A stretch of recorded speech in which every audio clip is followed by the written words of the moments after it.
नमस्कार, आप देख रहे हैं मध्य प्रदेश छत्तीसगढ़ और मैं हूं आपके साथ मोनिका। शुरुआत करते हैं मध्य प्रदेश छत्तीसगढ़ की बड़ी और अहम खबरों के साथ। छत्तीसगढ़ में इस साल विधानसभा चुनाव होने वाले हैं। इससे पहले सरकार ने अपने प्रभारी मंत्रियों के प्रभार वाले जिलों में फेरबदल किया है, जिसके चलते डिप्टी सीएम टीएस सिंहदेव को दुर्ग संभाग के बेमेतरा और कबीरधाम जिले की जिम्मेदारी दी गई है। वहीं गृह मंत्री ताम्रध्वज साहू को महासमुंद और बिलासपुर का प्रभार सौंपा गया है। इसके साथ ही 11 मंत्रियों के प्रभार जिले में बदलाव किए गए हैं। इस बदलाव को चुनावी तैयारी का हिस्सा माना जा रहा है। दरअसल राज्य शासन ने एक आदेश जारी किया है, जिसमें प्रभारी मंत्रियों के प्रभार वाले जिले में बदलाव की नई सूची जारी की गई है। इसमें सभी 12 मंत्रियों को राज्य के सभी 33 जिलों का प्रभार दिया गया है।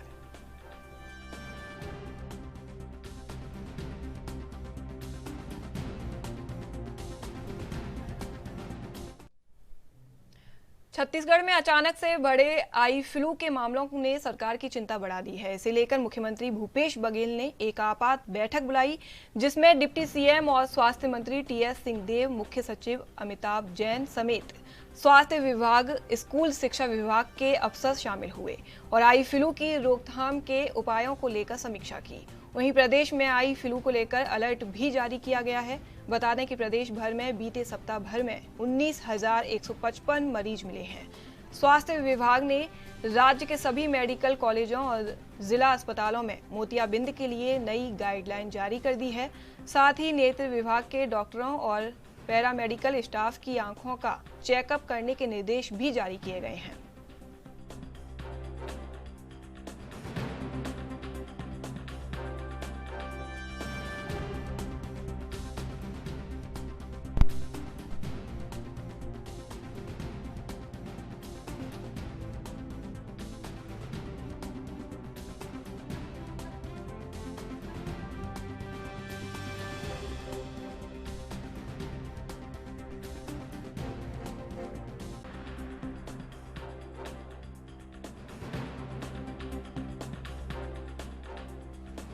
इस संदर्भ में मुख्यमंत्री जी बहुत चिंतित थे कि खास करके बच्चों में इसकी उपस्थिति जो देखी जा रही है, स्कूलों में और हॉस्टलों में बड़े पैमाने पे ये केस आ रहे हैं। उनके संज्ञान में इस बात को लाया गया कि वस्तुस्थिति क्या है। इसमें 33 जिलों में 11 जिले ऐसे हैं जिसमें 100 से कम प्रकरण हैं। 7 जिले ऐसे हैं जिनमें 100 से 300 के बीच में प्रकरण हैं। 4 जिले ऐसे हैं जिनमें 300 से 500 के बीच के प्रकरण हैं। 3 जिले ऐसे हैं जिसमें 500 से 1000 के बीच में प्रकरण हैं। 6 जिले ऐसे हैं जिनमें 1000 से 2000 के बीच में 3000 के बीच के प्रकरण हैं और 2 जिले ऐसे हैं, दुर्ग और रायपुर, जिसमें 3000 से ऊपर के प्रकरण हैं। तो ये वस्तुस्थिति उनके सामने रखी गई और सभी विशेषज्ञों से, मैंने भी निजी क्षेत्र में भी सरकारी क्षेत्र में भी विशेषज्ञों से सलाह लिया और राय किया और सब एक मत हैं कि इसमें कोई चिंता की बड़ी बात नहीं है कि व्यक्तिगत स्वास्थ्य को कोई बड़ी हानि होने वाली है। जान माल का तो बहुत दूर की बात है। कुछ लोग ये अफवाह फैला रहे हैं दुर्भाग्यपूर्ण तरीके से कि आपकी आँख की रोशनी जा सकती है। ऐसा कुछ भी नहीं है।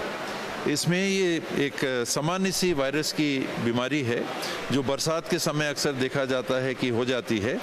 हर स्थिति में पेशेंट दवाई नहीं भी लेगा तो 3 से 7 दिन के अंदर वो अपने आप स्वस्थ हो जाएंगे। दवाई लेना चाहें, वैसे ये कहने की बात है, थोड़ा हल्के स्तर पे मैं कह रहा हूँ इसको, कि कुछ विशेषज्ञ, बहुत जिम्मेदार विशेषज्ञ कहते हैं कि दवाई लोगे तो बहुत जल्दी ठीक हो जाओगे 1 हफ्ते में, और दवाई नहीं लोगे तो थोड़ा टाइम लगेगा, 7 दिन लगेंगे। तो ये जो बात है एक मन को संतोष देने की कि नहीं दवाई ले लिया और कुछ राहत भी होती होगी, वरना इस बीमारी से चिंता की कोई बात नहीं है। आँख की रोशनी जैसे जाने का 0.001%। तो फिलहाल एक छोटा सा ब्रेक, जल्द हाजिर होंगे ब्रेक के बाद।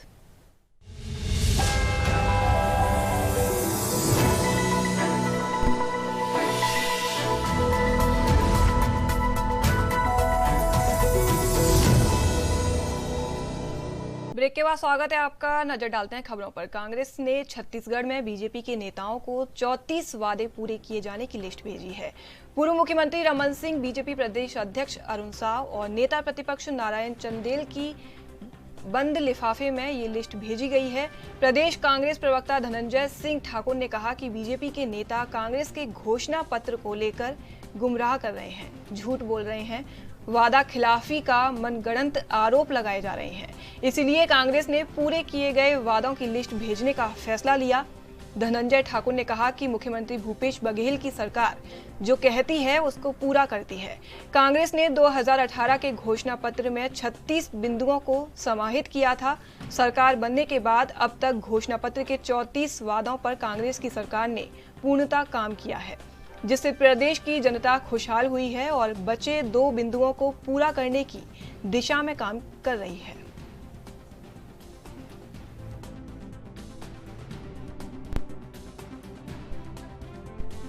कांग्रेस पार्टी ने 2018 के विधानसभा चुनाव में एक 36 बिंदुओं का घोषणा पत्र जारी किया था। मुख्यमंत्री भूपेश बघेल जी की सरकार ने उन घोषणा पत्र से 99% वादों को पूरा किया है। 34 बिंदु में हमारी सरकार ने पूर्ण काम किया है। लगातार भाजपा के नेता घोषणा पत्र के कामों को लेकर झूठ बोल रहे हैं, चाहे नेता प्रतिपक्ष नारायण चंदेल जी हो, पूर्व मुख्यमंत्री डॉक्टर रमन सिंह जी हो, भाजपा के प्रदेश अध्यक्ष अरुण साव जी हो, कांग्रेस के घोषणा पत्र को लेकर भ्रम फैलाने का काम कर रहे हैं। आज प्रदेश कांग्रेस संचार विभाग ने तीनों नेताओं को कांग्रेस के घोषणा पत्र, जिसमें हमने 34 बिंदुओं का पूरा किया है, उसकी कॉपी और भारतीय जनता पार्टी के 2003, 2008 और 2013 के घोषणा पत्र को बाय पोस्ट भेजने का काम किया है। और इन तीनों नेताओं से हमने कहा कि आत्मावलोकन करिए, अपने घोषणा पत्र को पढ़िए और कांग्रेस के घोषणा पत्र को पढ़िए और कांग्रेस से सीखिए कि जनता से किए वादों को कैसे पूरा किया जाता है। कांग्रेस जो कहती है उसको पूरा करती है। कांग्रेस ने जनता से किए हर वादे को पूरा किया है और 2 वादों में हमारी सरकार अभी। अब खबर मध्य प्रदेश से, जहां सतना में नाबालिग के साथ हुए दुष्कर्म मामले को लेकर प्रदेश सरकार को घेरा जा रहा है, जिसके चलते मुख्यमंत्री शिवराज सिंह चौहान ने मीडिया से बात करते हुए कहा कि बीजेपी सरकार के लिए महिला सुरक्षा सबसे महत्वपूर्ण है। महिला सशक्तिकरण के लिए अनेक योजनाएं हैं, चाहे वो लाडली लक्ष्मी योजना हो, कन्या विवाह योजना हो, स्थानीय निकाय चुनावों में 50% आरक्षण हो या संबल योजना हो। वो आत्मसम्मान के साथ सुरक्षित वातावरण में रह सकती हैं। साथ ही कहा कि महिलाओं के खिलाफ अपराध करने वाले आरोपियों को मौत की सजा का ऐलान करने वाला मध्य प्रदेश पहला राज्य है।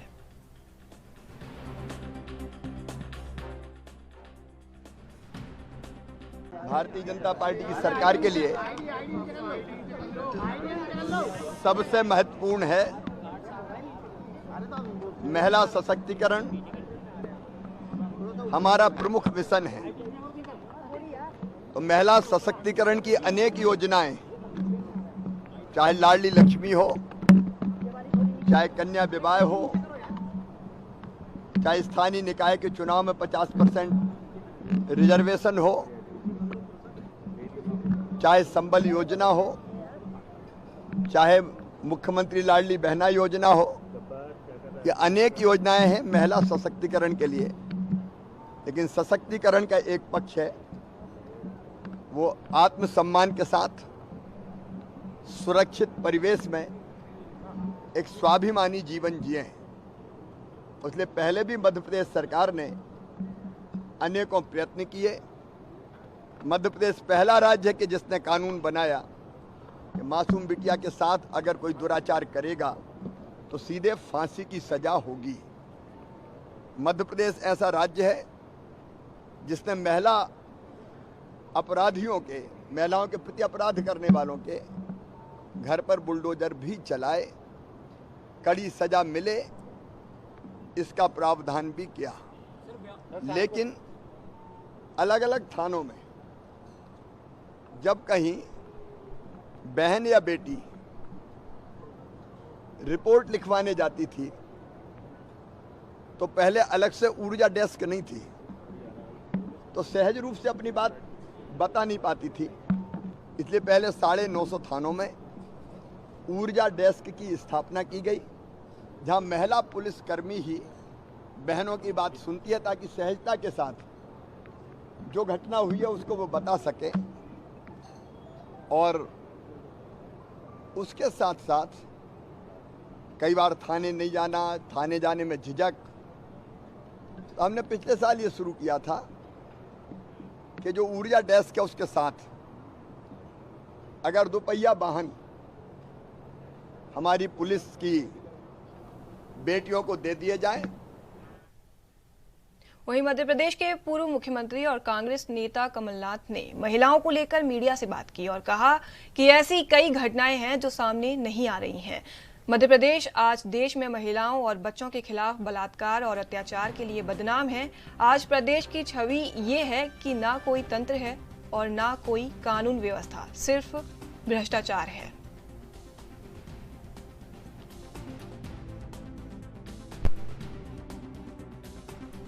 ये रोज की घटना है, बहुत सारी ऐसी घटनाएं हैं जो सामने नहीं आ रही। ये मध्य प्रदेश आज बदनाम है पूरे देश में कि बच्चों के साथ बलात्कार, महिलाओं पर अत्याचार, आदिवासी हमारे जनजाति वर्ग, अनुसूचित जनजाति वर्ग पर अत्याचार, ये आज मध्य प्रदेश की छवि है। 12 साल की बच्ची से निर्भया जैसा, दिल्ली से निर्भया जैसा कांड हुआ। मैं तो कह रहा हूँ इतने दुख की बात है, ये हमारा प्रदेश कहाँ घसीटा जा रहा है। कोई व्यवस्था नहीं, कानून व्यवस्था नहीं, किसी को किसी चीज का डर नहीं, केवल भ्रष्टाचार की व्यवस्था। तो फिलहाल एक छोटा सा ब्रेक, जल्द हाजिर होंगे ब्रेक के बाद।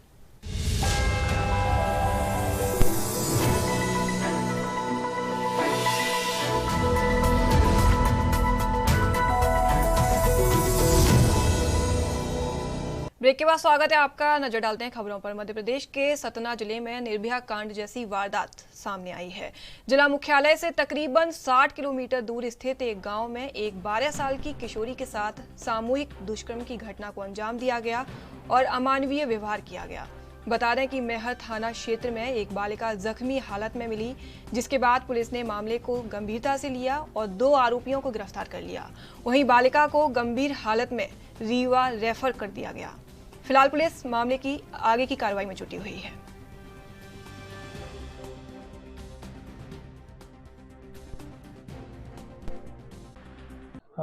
आज सुबह दिनांक 28/7/23 को सुबह सूचना मिली कि एक लड़की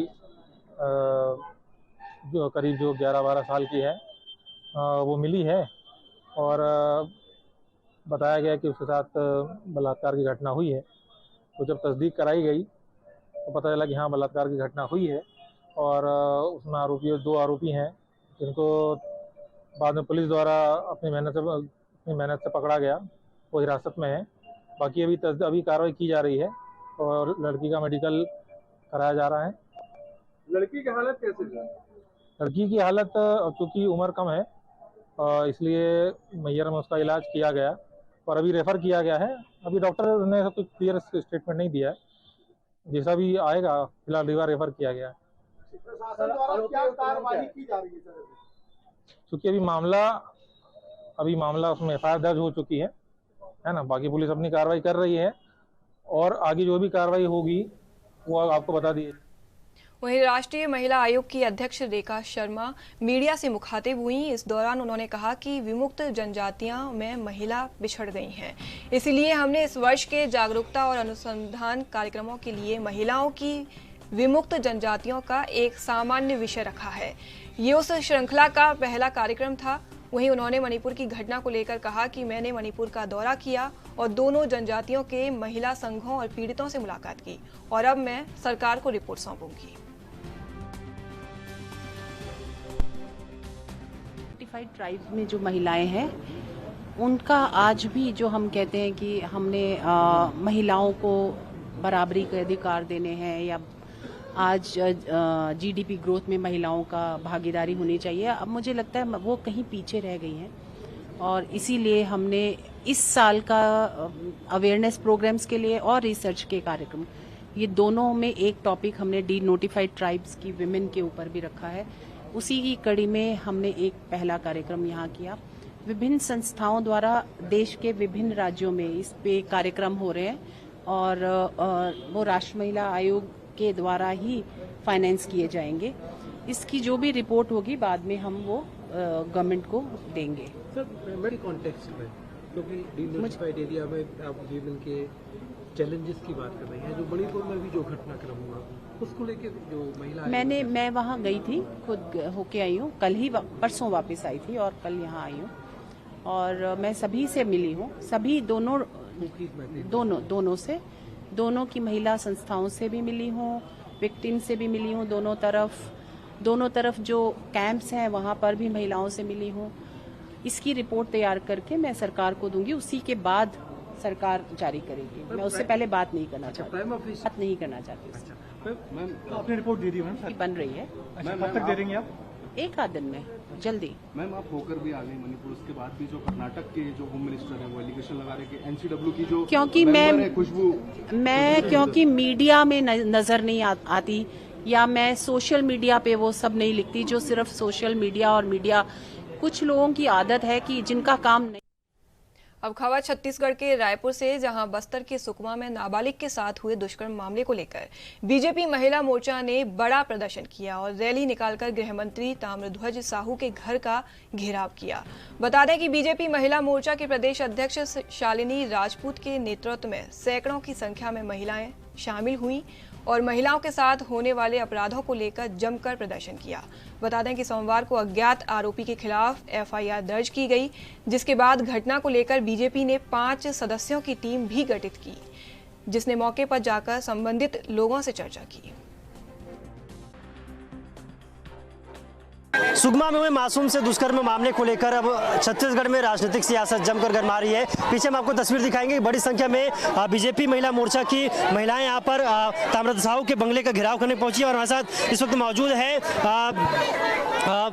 नेता प्रतिपक्ष नगर निगम को, उनसे बातचीत करेंगे। किस तरह देखते हैं आज बड़ा प्रदर्शन देखने में? जो सरकार में गुंडा राज है, गुंडा राज, न तो अपराधियों को खौफ है न प्रशासन को खौफ है। परिणति आपके सामने है, 3 साल की बच्ची से बलात्कार हो जाता है, छत्तीसगढ़ में एक निर्भया कांड हो जाता है, गृह मंत्री आराम से सोए पड़े हैं, मुख्यमंत्री को कोई लेना देना नहीं है, पुलिसों की पीठ थपथपा रहे हैं। ऐसे हालत में महिलाएं और क्या करें? आज हम गृह मंत्री का घेराव करने जा रहे हैं, पुलिस हमको बलपूर्वक रोक रही है। हम आपके माध्यम से पुलिस प्रशासन से भी आग्रह कर रहे हैं, एक महिला की, एक बेटी के लिए हम जा रहे हैं, हमको जाने का। पोस्टरों में लिखा गया सुकमा की निर्भया।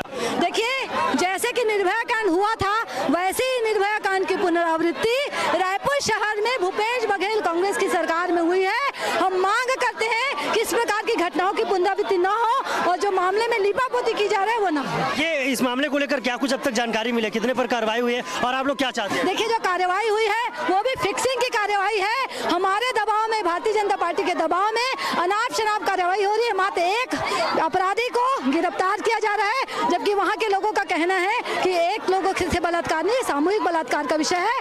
पुलिस प्रशासन हाथ में हाथ धर के बैठी है, भूपेश बघेल जी को उनका संरक्षण प्राप्त। ठीक है, तो निश्चित तौर पर लगातार छत्तीसगढ़ में भी अब लगातार दुष्कर्म के मामले को लेकर के राजनीतिक सियासत देखने मिल रही है। एक बार फिर से आपको तस्वीर दिखाएंगे कि बड़ी संख्या में महिला मोर्चा की ये महिलाएं हैं जो गृह मंत्री ताम्रध्वज साहू के बंगले का घेराव करने के लिए पहुंचे हैं और बड़ी उग्र प्रदर्शन कर रहे हैं। तो निश्चित तौर पर लगातार एक के बाद एक बड़े प्रदर्शन देखने मिल रहे हैं। कुछ और बीजेपी नेत्रियां उनसे बातचीत करते हैं। आज एक बार फिर से बड़ा प्रदर्शन देखने मिल रहे हैं। सुकमा की देखिए, एक 6 साल की बालिका के साथ अनाचार की घटना सुकमा में हुई है। ये बहुत शर्मसार है कि कांग्रेस सरकार के राज में ऐसा हुए हैं। ठीक है, तो ये थे हमारे साथ शालिनी राजपूत, जिनका साफ तौर पर ये कहना है कि हम लगातार कार्रवाई की मांग कर रहे हैं। उस जगह पर भी गए थे लेकिन अब तक शासन प्रशासन के द्वारा कोई कार्रवाई नहीं की, जो मांग लगातार किया जा रहे थे। इसके लिए अब गृह मंत्री ताम्रध्वज साहू के बंगले का घेराव करने पहुंचे हैं और निश्चित तौर पर एक बड़ा प्रदर्शन देखने मिल रहा है और बड़ी उग्र प्रदर्शन है और लगातार महिला मोर्चा गृह मंत्री ताम्रध्वज साहू के बंगले के घेराव करने के लिए पहुंच रहे हैं। चन्नू सिन्हा के साथ टिकेश शर्मा। खबर छत्तीसगढ़ के दुर्ग से है, जहां ऑनलाइन महादेव सट्टा के मामले को लेकर युवा कांग्रेसियों ने कलेक्ट्रेट में प्रदर्शन किया। इस दौरान भारी संख्या में कांग्रेस पदाधिकारी और कार्यकर्ता मौजूद रहे। कांग्रेसियों ने बीजेपी नेताओं का पोस्टर चिपकाकर नारेबाजी भी की और प्रशासन को ज्ञापन सौंपकर ऑनलाइन सट्टे पर प्रतिबंध लगाने की मांग की। वहीं बीजेपी के बड़े नेताओं पर ऑनलाइन महादेव सट्टा में लिप्त होने का आरोप लगाया। साथ ही पूर्ण रूप से प्रतिबंधित नहीं होने पर कलेक्ट्रेट परिसर में धरना देने की चेतावनी दी।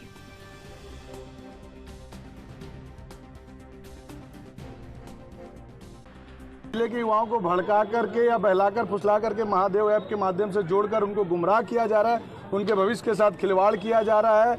इस बात को लेकर के पूरे युवा कांग्रेस ने आज कलेक्टर साहब को ज्ञापन सौंपा है कि इस काम में जितने भी लोग ऐसे संलिप्त हैं उनको जल्द से जल्द पकड़कर कार्रवाई की जाए। और कार्रवाई इसका मतलब ये नहीं कि उनको उठा करके जुआ एक्ट लगा करके छोड़ दिया जाए, कुछ ऐसी ठोस कार्रवाई प्रशासन के द्वारा किया जाए कि इस तरह के ऑनलाइन से जो सट्टे चल रहे हैं इससे युवाओं का भविष्य खराब ना हो और जल्द से जल्द ही इस तरह के गेमिंग जोन ऐप जो है बंद होने चाहिए। हजारीबाग से जो अभी मास्टरमाइंड पकड़ाया है वो चरौदा मंडल का पूरा भाजपा अध्यक्ष है। मैं तो आपको ये बता रहा हूँ, सिर्फ ये हजारीबाग से जो पकड़ाया वो नहीं, इसमें भाजपा के आप अगर घुसेंगे तो कई लोग, कई ऐसे पूर्व छात्र नेता या कई ऐसे संगठन के कार्यकर्ता उनके इन्वॉल्व हैं जो इसका काम करते हैं। भविष्य से खिलवाड़ ना हो पाए, इस वजह से हम लोग जो ऑनलाइन गेमिंग ऐप है उन सबको बंद करने की मांग को लेके कलेक्ट्रेट में आए हैं। कलेक्टर साहब हमें मिले नहीं, उन्होंने अपने प्रतिनिधि को भेजा। तो हम इसमें चाहते हैं कि सबके सब मिलके हम लोग सब इसका विरोध करें और जो यहाँ का जो पूरा यूथ है जो बर्बाद हो रहा है उसको बर्बाद होने से बचाए। तो लगातार पुलिस के द्वारा कार्रवाई की जा रही है, उसके बाद आप लोग किस तरीके से चाहते हैं? हम लोग चाहते हैं जो कार्रवाई है ये थूक वाली जैसे। तो फिलहाल के लिए मेरे साथ बस इतना ही। देश विदेश की तमाम बड़ी खबरों को देखने के लिए देखते रहिए ANB न्यूज़। नमस्कार।